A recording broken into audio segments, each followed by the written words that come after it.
Возлюбленный Господь, мы благодарим Тебя, что Ты дал нам знать об этом, что Ты не только был и есть, но что Ты грядешь. Ты не скрыл от нас этой ценной информации. И Ты сказал устами ангелов Твоих также, что вы стоите и смотрите. Тот, который сейчас возносится на небо, таким же образом возвратится. И на старте первая церковь видела, как Ты возносился. А у нас есть честь увидеть Тебя, когда Ты возвращаешься.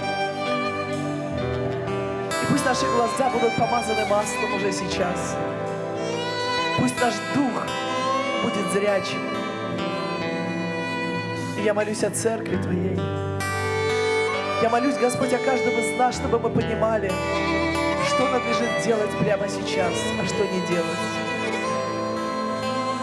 И я благословляю сейчас тех людей, которые с нами в этом зале и за его пределами. Те, которые в онлайн-служении, те, которые будут еще участниками в последующие дни. Ты как птица собираешь птенцов под свои крылья. И Ты даешь нам, Господь, знать, что для нас этот полет уже обеспечен властью над законом притяжения. Что этот закон не может нас иметь, когда есть подъемная сила Твоего Духа. И мы даем ей сейчас возможность действовать в наших судьбах, поднимая от всего материального, от всего физического, поднимая на высоты и любви Твоей, мудрости Твоей. Силой веры оторви нас, Господь, от этой земли, чтобы мы уже увидели, как мы поднимаемся туда, где на облаках Ты приходишь. Слава Тебе, что Ты был, Ты есть, и Ты грядешь. Ты грядешь, Господь.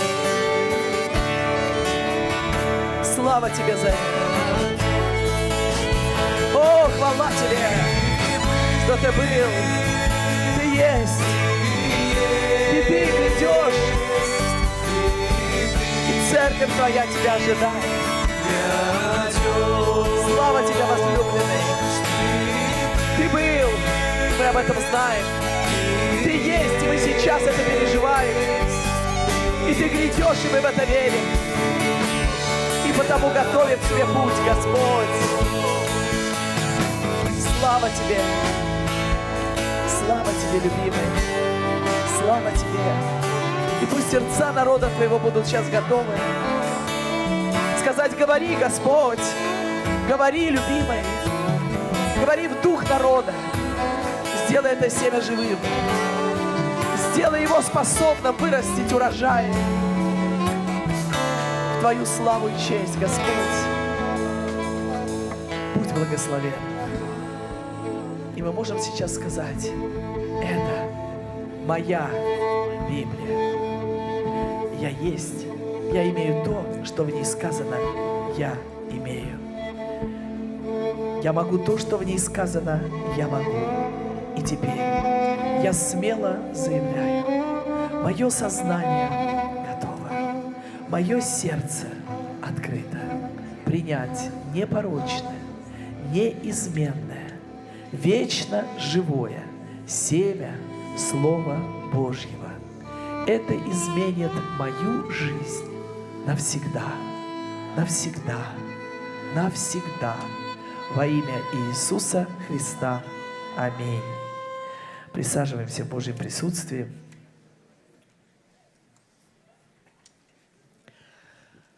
В прошлый раз мы с вами говорили о прозрении в Рождество, но это как стартовая площадка. Спасибо прославителям, спасибо музыкантам. Это стартовая площадка для того, чтобы мы с вами могли пойти глубже, так как я и на самом деле сказала, что я все не успела. Но и сегодня я думаю, что мы возьмем опять же не все. Но, по крайней мере, основную часть, и хотела бы поговорить с вами о стадиях прозрения. Потому что есть не просто зрячий или незрячий человек, но вы знаете, что если прийти к врачу, они вам скажут процентное зрение. Кому-то говорят 100%. Кому-то говорят, ну было 100%. А у кого-то стало 100%. Ну и так далее. То есть есть разные процентные отношения в физическом зрении. А я хочу с вами сегодня поговорить о стадиях и кто на какой стадии готов остановиться. Потому что тогда, когда нам говорят, что у нас 100% зрение, мы можем на этом остановиться. Но на самом деле есть еще в нашем духе те глаза, которым надо видеть сквозь. Сквозь время, сквозь обстоятельства. Назвать это 100% зрением не назовешь, потому что это выше нормы. Это выше возможности физического человека. Но это то, что Бог имеет в виду для своей церкви сделать, как его подарок. Но начинается все с того, когда слепые, которые думают, что они видят, они никуда дальше не продвинутся. А что значит в духовном мире слепой, который думает, что он видит? Это физически 100% зрение. Но на духовном уровне его ничего не волнует. Не интересует его увидеть, а как это перо в руку дали? А как это перо стало писать? И у человека тут сразу стопор, потому что логика это не вмещает. Либо вмещает для каких-то отдельных людей, либо вмещает потому, что где-то, когда-то пророк Иеремия мог что-то видеть, а Бог ему задает вопрос: Иеремия, что ты видишь? Он говорит: вижу жезл миндального дерева расцветший. Как это увидел Иеремия? И Бог ему говорит: правильно видишь. То есть он пришел к офтальмологу, и Господь ему проверяет зрение. Иеремия. Но сегодня есть ли такой же уровень Божьей диагностики для нас? И поэтому первая стадия, я бы сказала, пока еще слепых, это те, которые думают, что у них 100% зрение, и все отлично. И поэтому логика, она на троне, логика, она царствует во всех выводах, логика, может быть, даже и хорошая логика, но она производит какие-то свои искажения, потому что это не соответствует Божьему отвесу. Есть второй уровень, или, так скажем, первый для прозрения. Слепые, которые начинают понимать, что есть что-то большее, чем мы видим. И как только такой уровень зрения приходит у слепых, что Господь, оказывается, можно что-то видеть, это уже точка к прозрению, точка отсчета. Сказать: Господь, я хочу научиться видеть. Но вы знаете, что на этой стадии начинает происходить? Те, которые понимают, что есть что-то, что может дать мне это зрение. И об этом мы с вами прочитываем уже в книге Откровения. Мы туда сейчас пойдем, потому что когда мы начинаем понимать, есть мазь, чтобы мне начать видеть. Но вот мазь, ее состав какой-то такой странный. Если вы вспомните, как Иисус исцелял слепых, какие у него были пути? У него, так скажем, несколько путей было, но один из них, он мог плюнуть на землю. И написано такое, знаете, какое-то интересное слово. Сделал брение. Брение. На самом деле размазал грязь. Вот нашим языком современным, да, плюнул и сделал грязь, которую потом достал и помазал глаза. И причем вот такой уровень прозрения, он не сразу у людей происходил. Кто-то говорит: я вижу людей как деревья. А что это за уровень прозрения для нас с вами, друзья? Люди как деревья. Вообще-то меня не особо волнует. Я могу в их тени посидеть, может быть, плод съесть, но сам человек меня не особо интересует. Это же духовное зрение, как я вижу людей. Кто они для меня? Какие у них есть Божьи дары? Какие в них есть таланты? Как Бог в них скрылся? Дело в том, что мы с вами можем прочитывать такое место у Иоанна в 5 главе. «Исцеленный же не знал, кто он, ибо Иисус скрылся в народе, бывшем на том месте». Вы знаете, что Христос скрылся в каждом из нас. Но иногда сам человек даже не может распечатать Христа в себе, а уж тем более в другом. И поэтому начинаем смотреть на людей, как на деревья. Это уже какая-то стадия прозрения, что я вообще людей стал видеть, что вокруг меня-то люди есть. И слава Богу, что начал уже это видеть, но этого мало, друзья. Как деревья, это просто некоторый для меня, движущийся, даже деревья-то и не двигаются только при ветре, да? А так какой-то объект, который может привлечь внимание, но не более того. И Христос второй раз помазал, второй раз плюнул. Но кто из вас знает историю, культуру истории в Израиле, то слепых считали согрешившими их родителей или самих людей. Помните вопрос, который задавали Христу: а кто согрешил, он или родители? Шла речь о слепом человеке. Потому что для них третьего варианта не было. Это грех. А если грех, то они были в пренебрежении у фарисеев, а это знаковые люди в то время, на них равнялись. А пренебрежение было то, что в сторону каждого проходящего слепого плевали. И тем самым показывали унижение свое. Это очень странная, да, культурная какая-то особенность, но так было. И когда человек слепой приближался ко Христу, и вдруг видит, что он тоже плюнул, что это в его сердце могло вызвать? И здесь опять пренебрежение. Но у него из этого унижения взять мазь и помазать глаза, чтобы ты увидел унижение – это не Божий принцип. Но если тебя унижают люди, то значит у Бога есть все униженное, Он имеет в виду возвысить. Это Его принцип. И на сегодняшний день мы видим, что люди могут унижать кого-то, а тебя, ты о себе-то точно знаешь больше, чем кто-либо. Сколько в твоей жизни, начиная с детства, могли тебя унижать? Пренебречь, может быть, тем, что у тебя было как желание чем-то похвалиться. Вы знаете, дети, когда они что-то сделали, даже самое элементарное, они идут и говорят: вот, посмотрите, либо чему-то научился, играть на чем-то, или играть во что-то, и сразу привлекает внимание взрослых: посмотрите на меня, ребенку это важно. И вдруг кто-то вот этим мог пренебречь, и для вас сразу такой обрыв внутри, закрытие внутри себя. То Иисус говорит: а я вот это возьму и этим же самым исцелю твои глаза. Так что ты будешь на других смотреть уже через эту призму. И поэтому дай мне помазать твои глаза тем, от чего ты раньше убегал. Это Его мазь. Но как немногие люди готовы на такую мазь?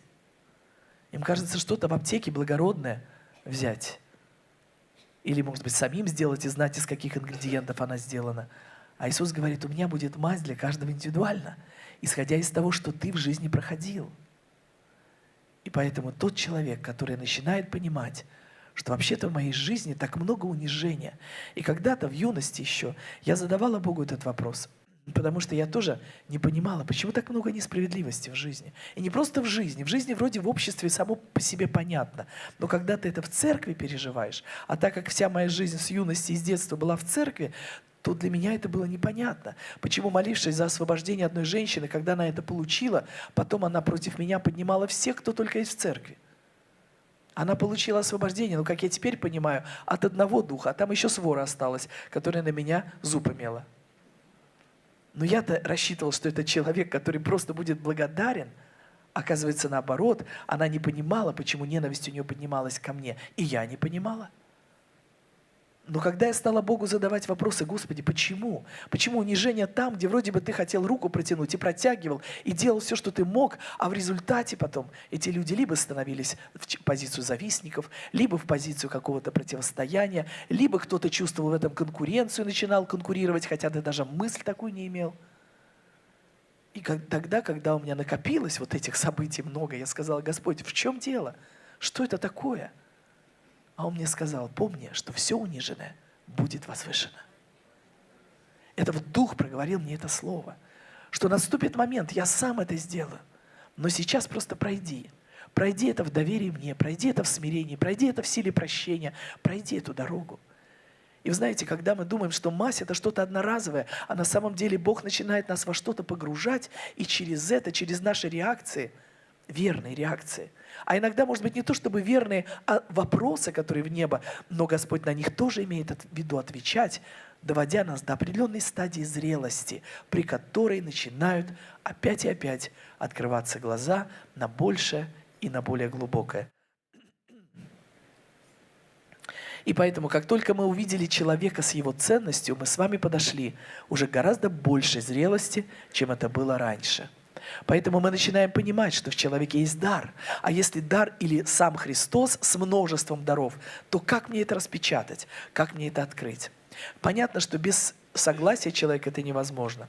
Но когда человек соглашается, то ты начинаешь помогать ему увидеть себя Божьими глазами. Вот то, что сейчас сделала Аня с Тимуром. То есть она стала показывать ему то, что видит Бог в нем.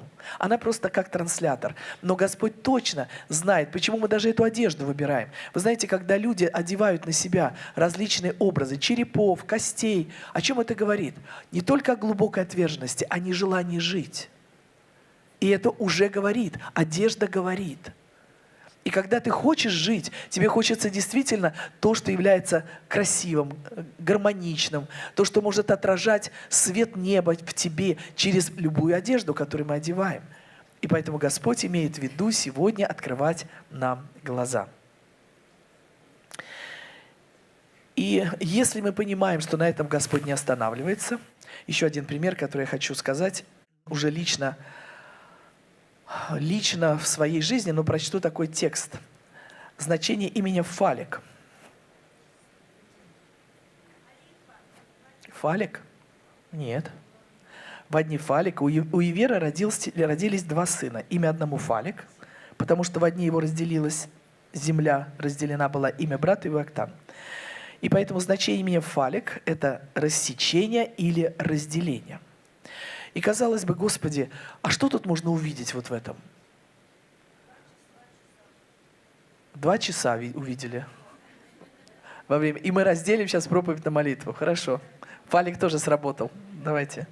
Господь, я благодарю Тебя, что мы можем молиться сейчас за страну, мы можем молиться за землю нашу, и мы это делаем среди Твоего народа, мы это делаем прямо сейчас, когда пробивают часы 14:00. И я благодарю Тебя, что мы сейчас говорим в этот час, когда люди молятся повсеместно, кому Ты положил на сердце, кого Ты взял в свой удел для этого, мы говорим, Господь, пусть сработает, и это послание, как Фалик, который отделит от суеты, отделит от проблем, но разделит это время для Тебя, Отец. И я благодарю Тебя, что и мы сейчас отделяем его для особого назначения. Уже отделенное для Тебя, мы еще даем особый посыл. И говорим, Россия, Ты преображаешься. Россия, Ты получаешь масть для зрения.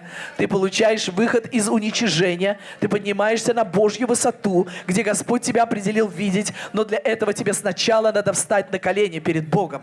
Не возвышаться над другими, а самой встать на колени перед Царем царей и узнать, что Господь видел Тебя во все стадии Твоей жизни, видел Тебя во все периоды Твоей жизни, и сейчас знаешь, что Ты проходишь. И когда есть определенная тревога, когда есть непонимание, когда у многих жителей этой земли есть непонимание, что происходит именно с ними, то я прошу Тебя, Господи, приди своим светом, приди и поставь на колени каждого представителя власти, каждого того, кто принимает решения сегодня о множествах людей. Господи, мы молимся, чтобы матери подняли свои голоса за сыновей. Мы просим, чтобы Ты положил это в сердце каждой матери молиться, ходатайствовать, стоять пред лицом Твоим и быть в числе тех, чье сердце Тебе предано. Поэтому преображай материнские сердца и давай голос трубы в каждый дух. И я благодарю Тебя, что мы молимся, чтобы сыновья, мужья, отцы, братья, они были в церкви, они были в Царстве Твоем, они были убитыми на полях. Господь, мы сейчас взываем к Тебе об этом и говорим, пусть сердца не просто в этот момент к Тебе поворачиваются, а будут служить Тебе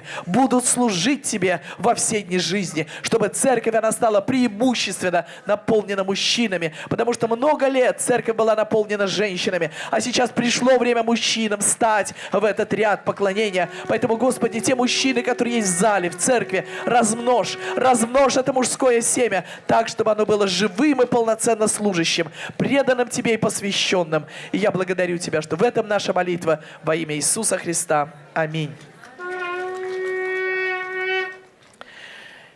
Итак, друзья, когда мы реально начинаем видеть друг в друге Бога, друг в друге Христа, что мы имеем? После этого мы имеем взаимодействие. Взаимодействие, которое начинает работать по поколениям, которое начинает работать внутри церкви, которое начинает работать в обществе, когда мы начинаем понимать, что один прогонит тысячи, а двое тьму или десятки тысяч. И поэтому тогда, когда мы можем объединяться с учетом того, что Христос во мне, но Он и в тебе, дары Божьи во мне, но они и в тебе, чтобы не смотрели на отдельно взятого человека, что этого человека Бог особым образом одарил. Но есть духовный закон. У кого есть, у того умножится. Как только ты внутри себя обнаружил Божий дар, он начнет умножаться, если ты его применяешь, если ты пускаешь его в оборот. И таким образом Господь говорит: я хочу размножиться в тебе так же, как и в том, который, может быть, был до тебя, либо был твоим наставником, либо является и сейчас этим путеводителем, каким-то ориентиром для того, чтобы ты не заблудился. Но у Бога желание раскрыть в каждом из нас ту природу, которой Он скрылся в народе. Итак, друзья, когда мы начинаем понимать, что если Бог что-то отделяет, и во дни Фалика разделилась земля, это было что-то такое, знаете, это было после Ноя, когда Ной уже вышел, остался живым со всем семейством, то после Ноя произошло еще разделение земли. В каком поколении? Я стала смотреть, и вот это, так скажем, тоже для меня стало некоторым личным откровением, которым я тоже поделюсь. Дело в том, что Фалик – это, если посмотреть по количеству, Ной, Сим, Арфаксад, Евер и Фалик. 5-е поколение после Ноя, когда разделилась земля. Но так как у Бога есть своя траектория, есть свои стыковки, у него цикличность в истории, то сейчас вопрос отделения зла от добра произойдет. Потому что в этом году, и, кстати, я сама это получила, а тут слышу очень многие, те, которые говорят на грядущий год какое-то послание, как пророческое, практически от каждого я слышу эту же самую мысль, одну из них, что Бог положит разницу. В этом году будет вот это разделение. Так что вопрос Фалика сейчас актуален. Но в то же время Господь будет объединять живое и здоровое. Как Он объединил тогда у Ноя в ковчеге все, что хотел размножить, так Он сегодня будет тоже объединять. Но вот 5-е поколение, после той мясорубки, которая была с тоталитаризмом и Молоху представлена жертва в этой стране, то в нашей семье по 2 линиям, по моей линии, так скажем, по моей маме, это Сухоруков Василий Артемьевич, потом моя бабушка, потом моя мама, потом мы и теперь наши дети. Вот это 5-е поколение, которое сейчас Господь тоже что-то начнет отделять, а что-то собирать. И по линии Смородина, это как раз уже по Сергея линии, то там тоже Смородин, Алексей его сын, потом Руфь, это мама Сергея, Сергей и тоже наши дети. И я понимаю, что двойная доза какая-то, двойная порция, как, знаете, двойное помазание, которое Елисей получил от Илии. Не потому, что Елисей был лучше Илии, а потому, что он дерзнул попросить 2 раза больше. И на сегодняшний день Господь имеет в виду уже в Новом Завете, в этих поколениях, после того, что происходило в нашей стране, такое жуткое, о чем, если даже чуть-чуть погружаешься в истории наших же родов в том числе, а это всего лишь представители того сезона, сколько людей тогда пострадало в этой мясорубке. И вот сейчас Господь униженное начинает возвышать. Только это надо начать видеть и понимать, что у этого есть противостояние, потому что дьявол пытался остановить Ноя. Каким образом? Насмешками. Что ты делаешь? Посреди суши ты строишь корабль. Посмотри, как далеко вода вообще. Ты о чем, Ной? Но Ною надо было это выдержать. Надо было пройти до конца. Есть предположение по определенным данным, что он 120 лет строил. В Библии нет этого уровня лет. Но, по крайней мере, точно не 1 год. И точно это затронуло его жизнь достаточно долго.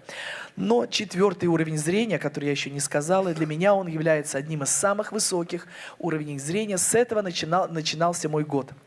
1 или 2 числа, единственное, не помню, когда это произошло, в этом году, когда Господь мне показал славу из Иезекииля, что Он хочет ее проявить среди своего народа. Я еще туда не пришла, друзья, для того, чтобы говорить о проповеди, но эту стадию я когда увидела, я думала, что я сразу о ней буду говорить, но нет. Получилось, что вот уже 2-е воскресенье в этом году, когда я говорю все равно другие темы, но туда подходим, потому что это херувимы или представлены 4 лица, которые там показаны у Иезекииля, кто из вас помнит, сейчас не буду читать, там достаточно большой объем, надо прочитывать, то вот в этом тексте описан орел, у него свое свое зрение, описан бык, его зрение, описан человек и описан лев. У каждого свой уровень зрения из этих представленных, но особенность их в том, что они все исполнены очей. Это не глаза два на лице, а исполнены очей. Им не надо оборачиваться назад. Почему? Да потому что там тоже глаза. Их крылья в глазах, их ноги и руки в глазах.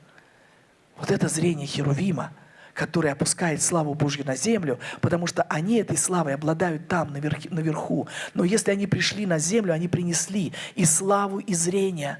И поэтому я хочу сегодня как минимум закинуть туда определенную стрелу и сказать, мы туда отправляемся.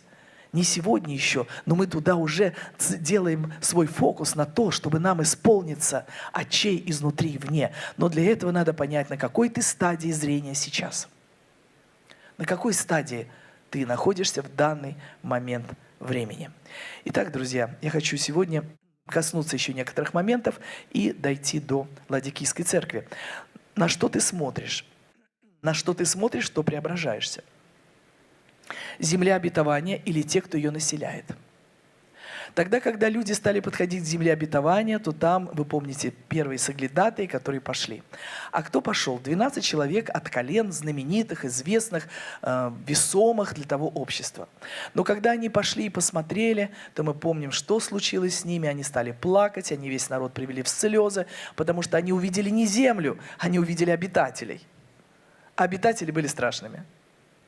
И поэтому на сегодняшний день, когда мы говорим о пробуждении, преображении общества, что начинается?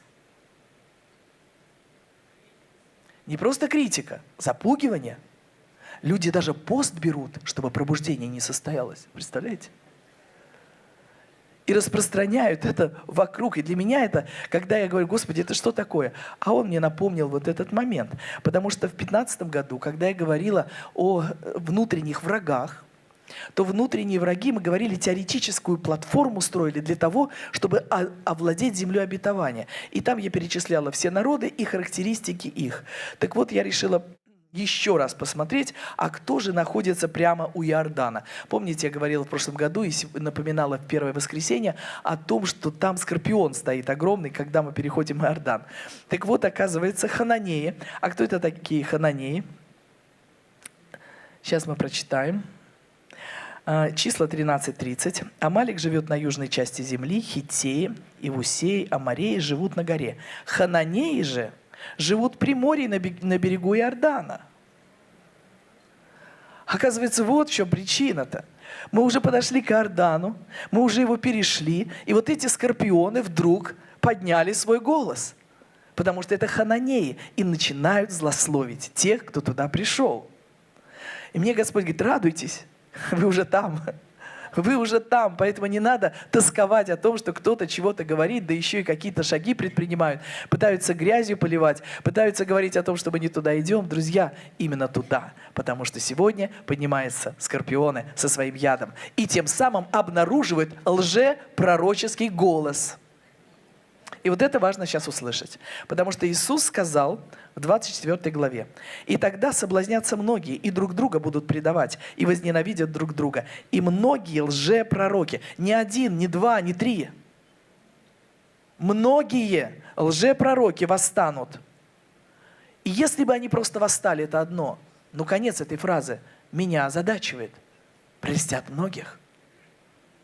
А почему люди вдруг, которые питались здравым хлебом, почему вдруг начинают поворачиваться к лжепророчествам?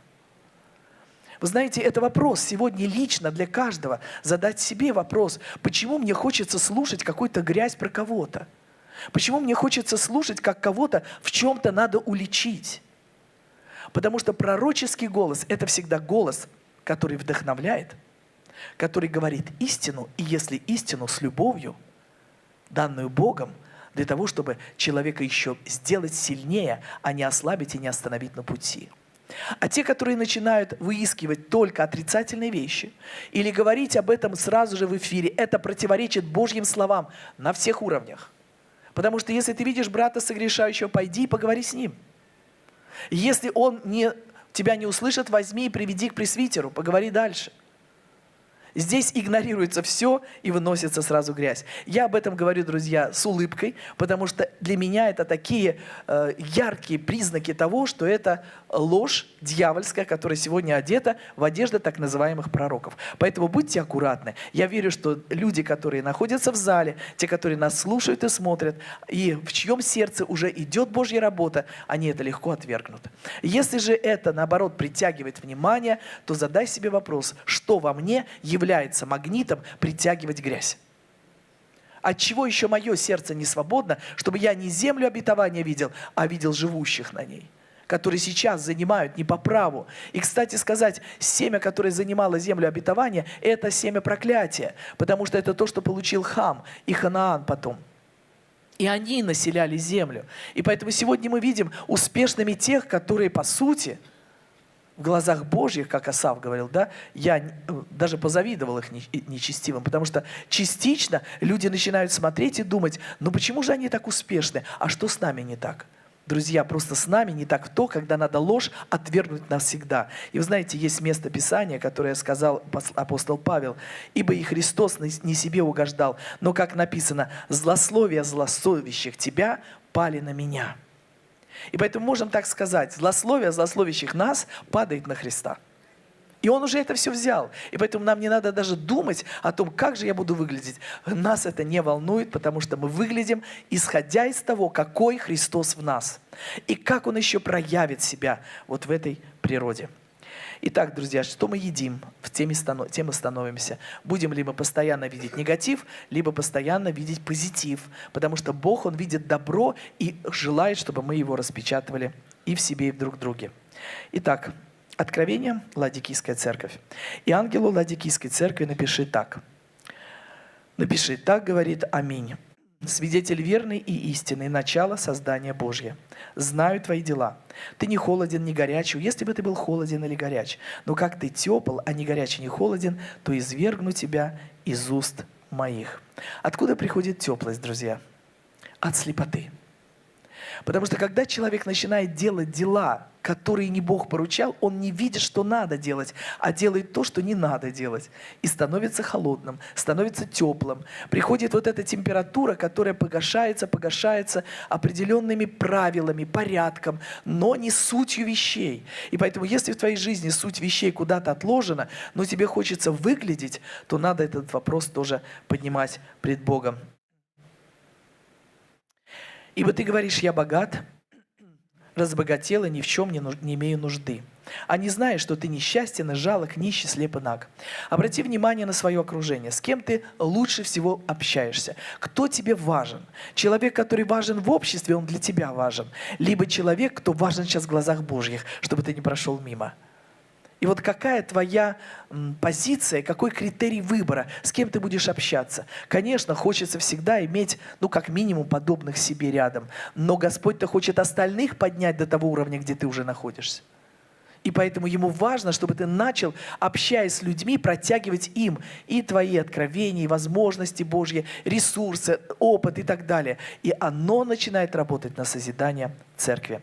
Итак, советую тебе купить у меня золото огнем очищенного, чтобы тебе обогатиться, белую одежду, чтобы одеться, чтобы не видна была срамота наготы, и глазною мазью помажь глаза твои, чтобы видеть.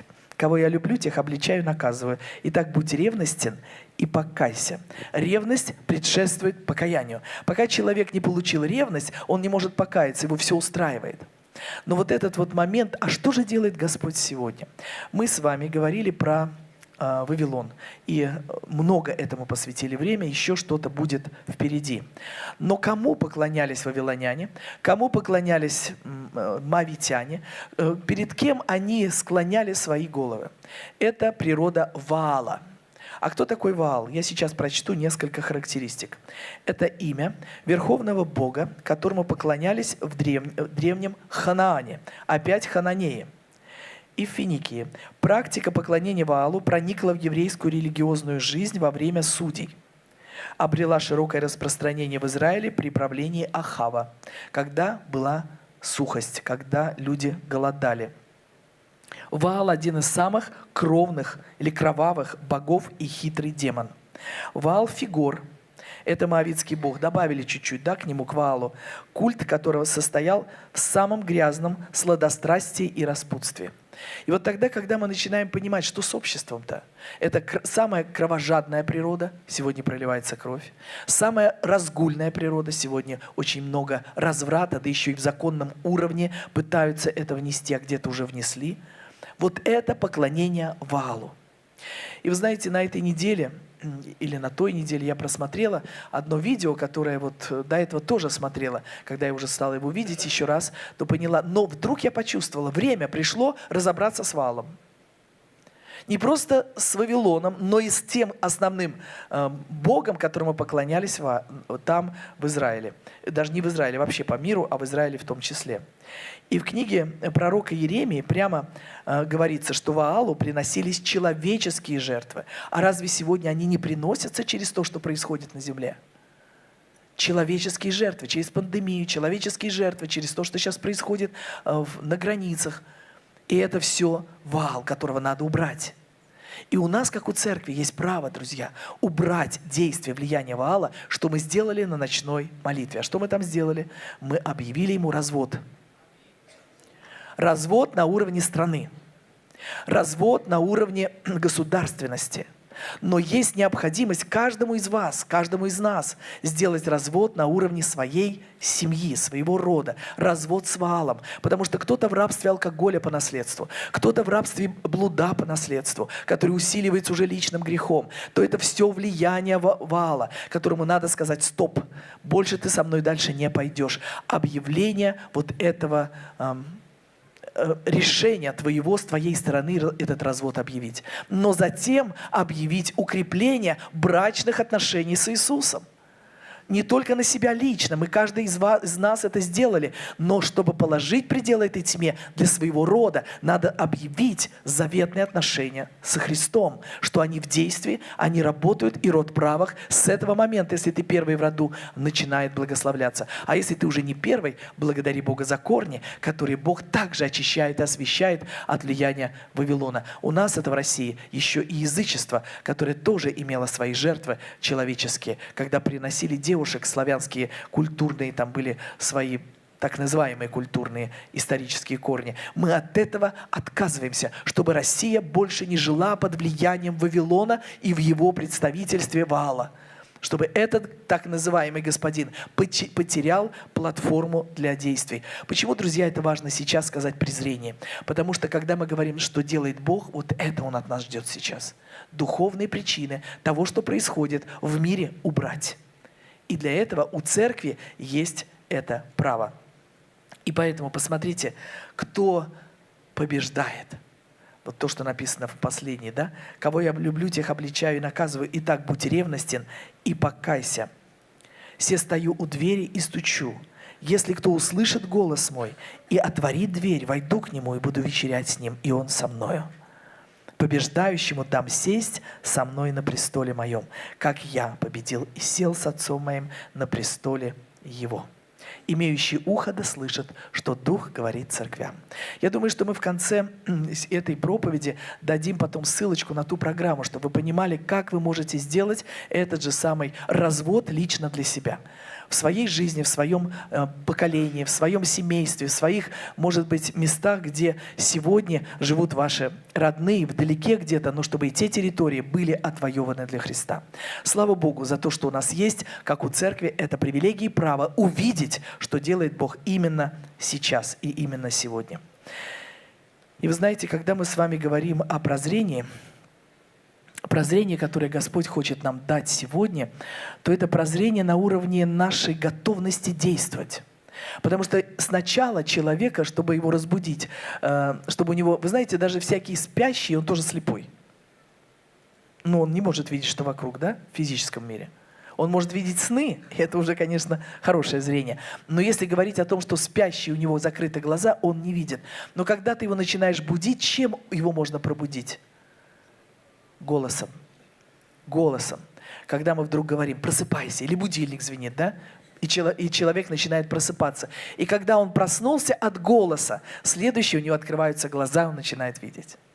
Поэтому мы будем провозглашать на сегодняшний день то, что Бог уже совершил на планете Земля столько лет назад. Но сегодня церкви надо это взять и сказать: пришло время разобраться с Вавилоном до конца. Пришло время развестись с Ваалом, чтобы он потерял здесь свою команду, на которую он рассчитывал, и чтобы больше он здесь не поднял своего голоса. Итак, когда кричал Вартимей? Когда же подходил он к Иерихону, один слепой сидел у дороги, прося милостыни, и, услышав, что мимо него проходит народ, спросил: что это такое? Ему сказали: это Иисус на заре идет. Тогда он закричал: Иисус, сын Давидов, помилуй меня. Вы знаете, он просил милостыни. Но тут милостыни ли он просил у Христа? Дай мне денег. Нет. Он: помилуй меня, имеется в виду, исцели меня. И вы знаете, я видела видео, когда девочки после операции стали видеть. Они не видели до этого маму свою. Но вот они увидели после операции. Реакция на то, когда ты начинаешь видеть то, чего раньше не видел. Это восторг. Это восторг, и это какой-то, знаете, как будто бы ты начинаешь осваивать целую вселенную, а именно так и происходит, потому что ты ничего этого не видел, ни неба, ни птиц, ни моря, ни земля, ни еду, которую ты ел, то есть ничего не видел, вдруг начинаешь видеть. Тот, который видел, но ослеп, он хоть представляет, а тот, который ничего не видел и вдруг увидел. И поэтому Господь сегодня предлагает нам, подобно Вартимею, сказать: Иисус, сын Давидов, помилуй меня. Открой мои глаза. Я хочу видеть то, что не видел раньше. И вы знаете, когда это крик внутри, когда это зов из сердца, Господь не может на это не ответить, потому что Он говорит: будь ревностен, покайся, что тебя удовлетворяло зрение, которое ты имел. Но я хочу тебе дать следующую стадию. Да, ты не перепрыгнешь сразу к херувимам, но как минимум ты пройдешь, что ты начинаешь видеть Бога в людях, ты начинаешь видеть людей по-другому, ты начинаешь видеть Бога в себе, и что Он начинает показывать, и как важно это начать транслировать в твою жизнь. Господь, ведь ты это имеешь в виду делать, то, что я вижу. Говорит, не увидишь и не получишь, а вот увидишь и получишь. Но увидеть каким зрением? Не увидишь, что Бог другого благословил. У тебя это же может быть, потому что ты начинаешь видеть Бога творящим в твоей жизни, который рисует картины и ставит печати, и говорит: да будет так. Да будет так. Ты это увидел? Бери это верой и теперь двигайся. Я хочу это дать тебе. Тогда он закричал: Иисус, сын Давидов, помилуй меня. Шедшие впереди заставляли его молчать. Поэтому кто-то сразу начнет тебе говорить: слушай, я уже это пробовал, не получалось. Тот, кто впереди тебя, может быть, шаг вперед сделал, говорит: нет, лучше туда не лезть. Опасно, опасно потом будет. Заставляли молчать, а он еще больше кричал. Но он еще громче кричал: сын Давидов, помилуй меня. Если какое-то противление встанет у тебя на пути под твоего зрения, кричи громче. Говори: Господь, а я знаю, что Ты можешь дать зрение больше, чем я имею. Я хочу это зрение, я хочу в этом году видеть не так, как в прошлом. Я хочу в этом году увидеть духовный мир, какой он есть. Я хочу видеть, что мне надо связывать в духовном мире, а что развязывать. Я хочу видеть то, что Ты творишь сейчас, и что мне надо сделать со всеми, кто величался, как вавилонская блудница сидела на водах, так и тот Ваал, которому поклонялись еще в древности, он до сих пор никуда не исчез. Но связать мы сильного можем. И мы связываем, развод берем с ним и связываем его действия в нашей жизни. Поэтому я просто вдохновляю и благословляю вас сделать этот шаг. И этот крик остановил Иисуса. Иисус, остановившись, велел привести его к себе. И когда тот подошел к нему, спросил его. И вот этот вот момент, друзья, велел привести его к себе. Не думай, что там, где ты находишься, в суете, в каких-то заботах, что там тебя Бог будет накрывать.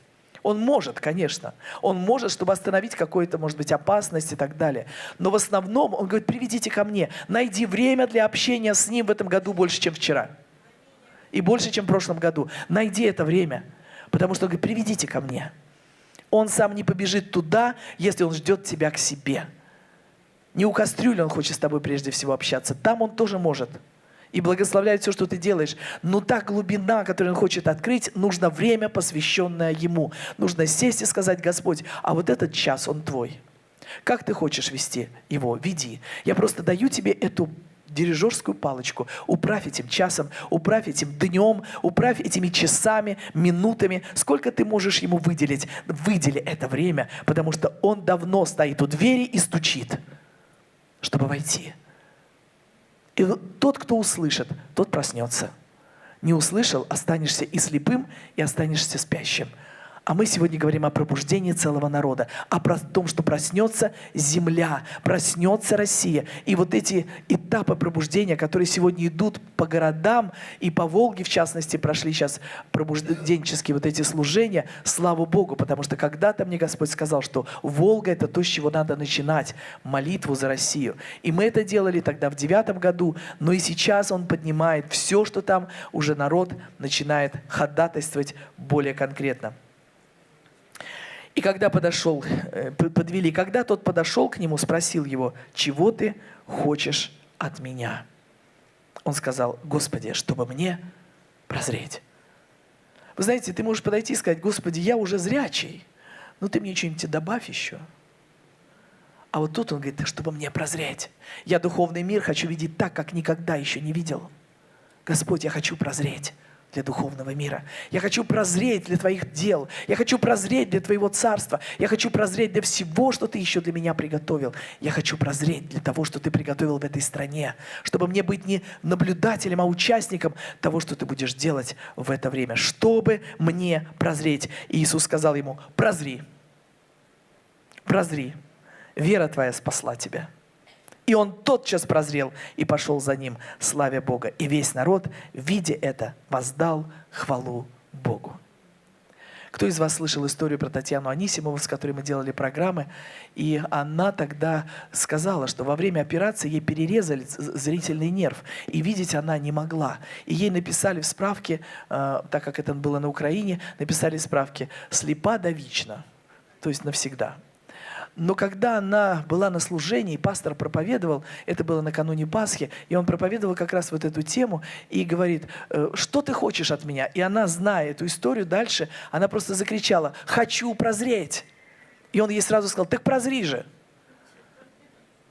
И она закричала, что она стала видеть свет. Она стала видеть свет, еще, может быть, не так ярко, но свет увидел, говорит: «Иди сюда тогда, раз ты увидела». Дает галстук и говорит: «Какого цвета мой галстук?» Она стала говорить, сначала я так боковым зрением смотрела, но я сказала и цвет, и все. Но потом, в последующее время, она стала читать самую мелкую Библию без очков. И когда она пришла к врачу и сказала: «Вот я могу читать, снимите с меня инвалидность», он стал проверять, а нерв-то разрезан, он не стал целый. Он говорит: «Как? Мои приборы показывают, что ты слепая». Она говорит: «Ну я же вижу. Дайте мне, говорит, я почитаю газету, что вы дадите». «Нет, говорит, ты выучила, наверное, свою Библию, поэтому ты можешь мне сейчас читать». И он не сдал ей нового диагноза, что здорово, оставил ей слепа довечно. А она жива была, и она видела до последнего. Вот что делает наш Господь, друзья. И люди, у которых думают, что они видят, они говорят: «Нет, она слепая». Видите, какое зрение яркое у врачей бывает? То есть видят факт, который показывает приборы, но не видят человека, у которого зрение уже 100% и даже 200%, потому что она стала видеть какие-то еще вещи. И поэтому я желаю, друзья, чтобы не логика вела нашу жизнь в этом году, чтобы вот ту славу, которую Господь мне показал, что Он имеет в виду это сделать, как эту славу, которая на херувимах, опустится на город, опустится на страну, опустится на наши жизни, но и нам надо зрение херувимов получить. Чтобы видеть этот духовный мир через эту призму множества очей, многогранности служения, многогранности зрения, многогранности исцеления. Все начинается с самих себя. Когда я вдруг понимаю, видеть можно больше, чем я видел, я начинаю ревновать об этом большем и говорить: «Господи, помилуй меня! Господи, яви славу Твою!» А почему помилуй? Да потому что не нашим достоинством мы это получаем. Не потому что я скажу: «Господи, посмотри, я не такой, как этот мытарь. Я и десятину отдаю, я и пощусь, я и хожу в храм, я в воскресенье дома не сижу». И все это хорошо, друзья, но не это наша преференция перед Богом. Сказать: «Господи, вот я заслужил больше, чем другие». А могу сказать: «Господь, помилуй меня. дай мне зрение, которое больше, чем у орла. Дай мне зрение ярче, чем у льва. Дай мне зрение больше, чем у разных людей. Но дай мне это зрение. Я хочу видеть Тебя творящим, находящимся на небесах и творящим удивительные вещи уже в наши дни, в наше время. Вы знаете, как легко людям молиться о будущем. Вот будет пробуждение, вот придут события, какие Бог обещал через пророков. А надо сказать, они уже пришли. И нам сейчас надо их просто распечатывать. И вот это вот будет, это разбойник с правой стороны креста.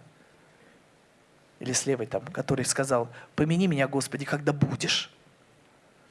И вот это будет, оно так многих сегодня удерживает от реальности Божьих возможностей, чтобы сказать, Господь, Ты уже начал творить то, что Ты захотел. А мы хотим теперь успевать за Тобой, в Твоем темпе двигаться, чтобы дары, которые у меня есть, распечатывались полностью. Чтобы мне не малодушествовать, не бояться подойти к человеку и сказать, а Бог мне показал вот это.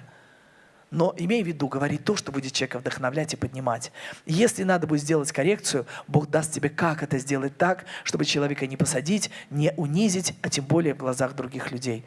Но это следующая стадия. Начинаем с вдохновения, начинаем с ободрения, начинаем с того, что человеку нужен живой Бог с живыми отношениями. И потому, друзья, то, что я говорила в прошлый раз, и этим хочу сейчас закончить, не успеваю перейти к следующей части, главе. Как драгоценна милость Твоя, Божия, сыны человеческие в тени крыл Твоих покойны, насыщаются от тука дома Твоего. И от потока сладостей Твоих Ты напояешь их. А давайте скажем про себя. Я насыщаюсь от тука дома Божьего. И из потока сладостей Божьих Ты напояешь меня. Ибо у Тебя источник жизни. Во свете Твоем мы видим свет. Давайте поднимемся, друзья. Поблагодарим Бога, что в Его свете мы видим свет. Небесный Отец, я очень благодарна Тебе, что Ты хочешь нас позвать на эту глубину, и Ты уже позвал. И сказал, пойдемте, пойдемте со мной, вы увидите то, чего еще не видели. Да, Господь, мы на самом деле это очень хотим, видеть то, чего еще не видели. Слышать то, что еще не слышали, что на разум нам не приходило. Oh, my blessed Jesus, glory.